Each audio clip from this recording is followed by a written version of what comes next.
We started by pointing out that Aristotle's philosophy in every area is a teleological one.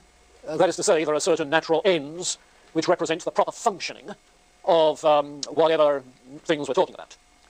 Consequently, in order to develop an ethic, what Aristotle does is to talk about the human soul and what are its proper functions. And that involves distinguishing between the nutritive function, for instance, of what he calls the vegetative soul, the sensitive, sensory functions, consciousness, feeling of the animal soul, the rational function of the rational soul, which of course is the distinguishing thing that differentiates the human species among all other things, rational soul. So by virtue of his teleology, it follows that the good is proper functioning, or as he puts it, a complete life in accordance with reason, and in a parallel statement in accordance with virtue, because virtue is simply proper functioning. I don't know if you've noticed this oddity I have, but when people ask me how I am, I say, fine, I'm functional. And they say, well, I suppose that's a start. Or, is that all? To which my response is, in Aristotelian terms, that's very good. You say, proper functioning. You tried. The point is that virtue, as Aristotle defines it, is simply good functioning. Functioning right. Functioning in accordance with the inner telos, the final cause. You see, of what we are supposedly actualizing of our essentially human potential. Namely, a complete life lived in accordance with reason. You see. So the notion of virtue is really pretty simple in that respect. The Greek term for virtue, arete, has a broader meaning, perhaps a looser meaning than our term virtue. Arete can simply mean excellence, quality. You see. So a virtuous person is one who has a human quality. You see, a human quality, a whole life lived in accordance with what is distinctively human. A human quality to life. Functioning as a human being should function, in that sense. Excellence. Keep in mind then that virtue has to do with the whole life, both the outward behavior and the inner disposition, motivation, intention, attitude. In fact, in talking of virtue, the usual way is to talk of virtues as moral dispositions. Disposition is what disposes you to certain kinds of behaviors. You see? So it's the inner functioning which disposes one to proper external functioning. In other words, a virtuous person is inner-directed, rather than simply responding to external stimuli. Inner-directed, out of the heart, in New Testament phrases. Inner-directed. The question immediately arises then, well, if this is proper functioning, how do we acquire proper functions? How do we actualize this capacity for functioning as humans? We have the capacity, the potential. How is it going to be actualized? And here there develops Aristotle's emphasis on habit and habit formation. Because a settled disposition is what a recent book called a habit of the heart. You see, a habit of the heart. So how do you establish a habit of the heart? It's the obvious question. And when Aristotle addresses that, he's talking about what today we call moral development. A lot of work going on in moral development theory. And if it's talking of character development, it's likely to be indebted to what Aristotle says about the development of virtues, because character is just a set of virtues unified in some way. You see. Well, a set of virtues or vices. Good character versus virtues, of course. So the question of habit formation, how come that? Well, if we're talking of a complete life lived in accordance with reason, then presumably it has to be a habit, the formation of which has been rationally guided. Or it's not going to be a disposition in accordance with virtue. And so what he talks about, basically, is that there needs to be deliberation and choice, decision. That is to say, in one manner after the other, when a decision is called for, where there are two ways that you should go, more ways you could go, what should I do?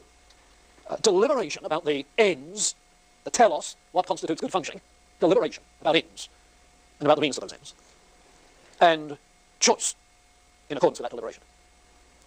Now, doing it once does not make a habit. The way he puts it is that, what's his phrase, one sparrow does not a summer make, nor does one day. Yes. No, but what you need is repeated decisions, repeated choices based on deliberation again and again and again until it becomes a mental habit. You see? It's the repeated thoughts, thoughtful action that makes it habitual. Now, you ask yourself about some of the habits that you've developed. When you drive an automobile, the driving of it has become an unconscious habit. But how did it get to be an unconscious habit? By thinking as to what you should do for proper functioning with an automobile, and deciding to do that. You see? It's true with physical habits. It's true with mental habits. It's true with cultivating discipline of mind. You see? Keep in mind the end, the means to the end, then decision. Act accordingly. So, habit formation. Now, at the same time, he sees that there are some people who are going to have trouble with that. Because that sort of habit formation takes self-discipline. Or, if you like, self-control, the virtue of temperance. How do you get temperance if you don't have it already, and it takes temperance to get temperance? You see the circular problem. That they suffer from what he calls acrasia, weakness of will. They don't have the stick-to-itiveness, the inner resolve, to be able to make the decision and stick by it. Weakness of will. So in the case of people, then, who are unable to rule themselves by reason, like young children, others whom he said, by nature, should be slaves, they have to be ruled by other people's reason, you see. And in childhood training, proper functional habits are instilled simply by discipline. But that is his recognition of human moral failure, you see. In Plato, you remember the issue in terms of the winged horses, is how you control the appetites, the self-willed, the passions, that can't be controlled. They have to be ruled by reason. And if the individuals are not sufficiently rational to be ruled by their own reason, like the appetitive class of artisans, you see, then they have to be ruled by others. So Aristotle, in that regard, is very much in Plato's ballpark. But, of course, the question is about how the deliberation goes. What sort of process is this deliberation that it's able to guide?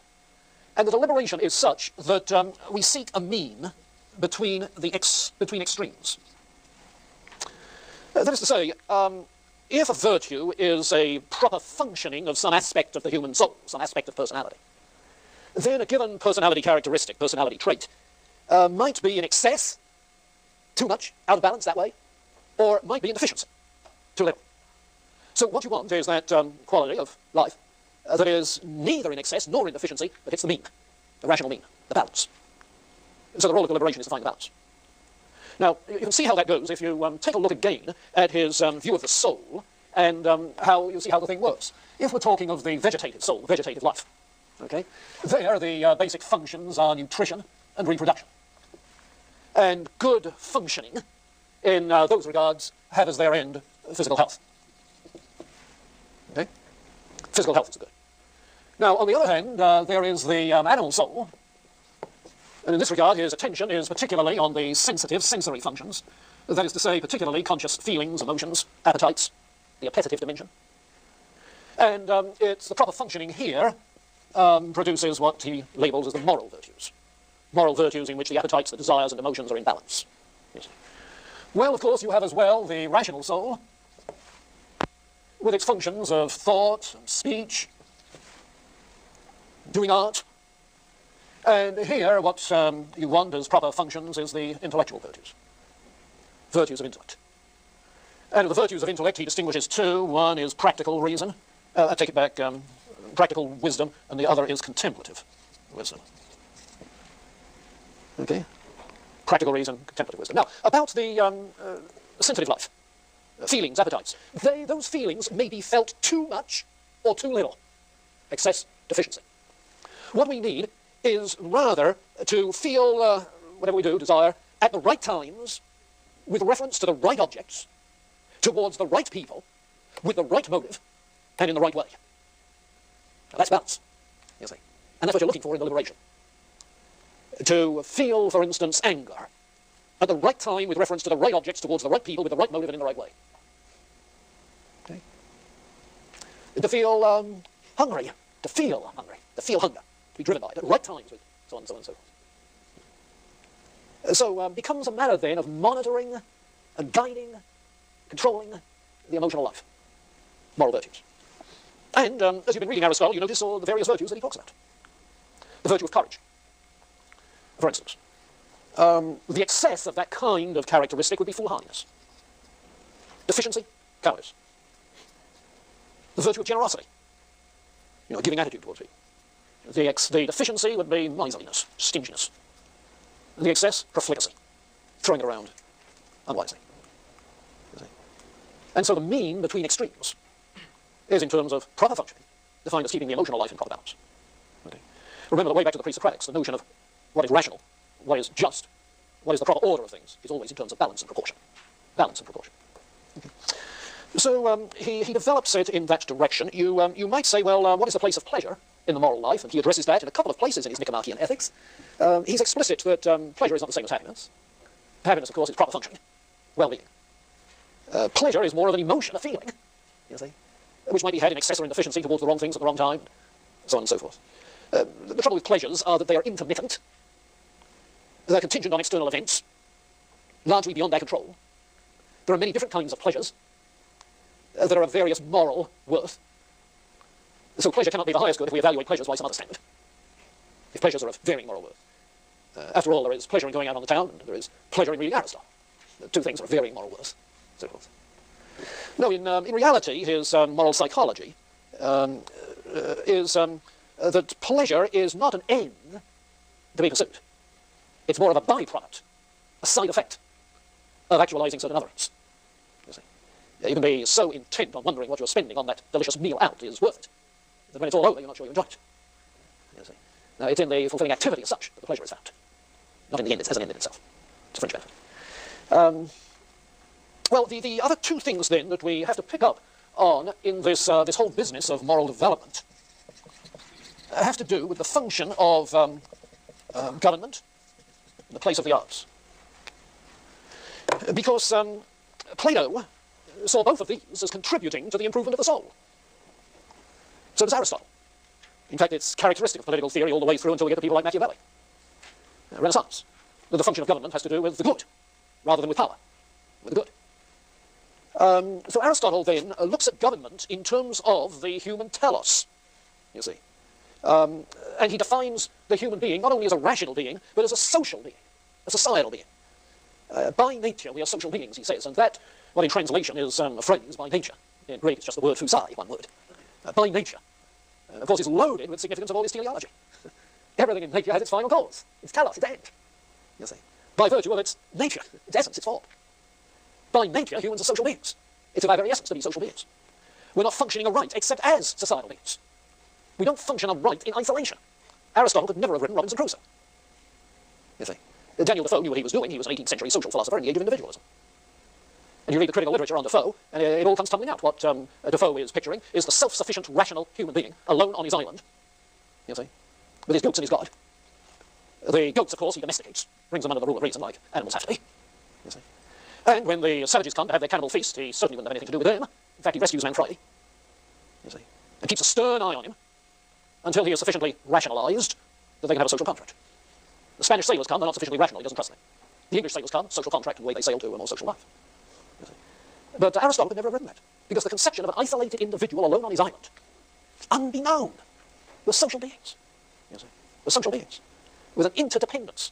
And the human good is only achieved in society, by virtue of the proper functioning of society, not just the individual. You see. Well, in the light of that sort of thing, then, what he tries to do is to develop a conception of an ideal state. And you can anticipate that the ideal state is one that is properly functioning.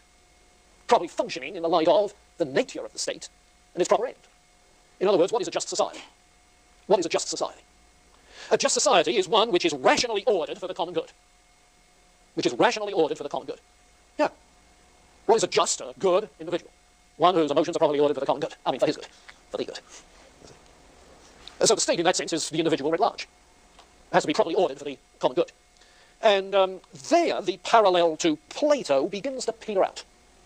Because you recall that Plato repudiated existing forms of government as unsuited, unjust, unstable. Aristocracy,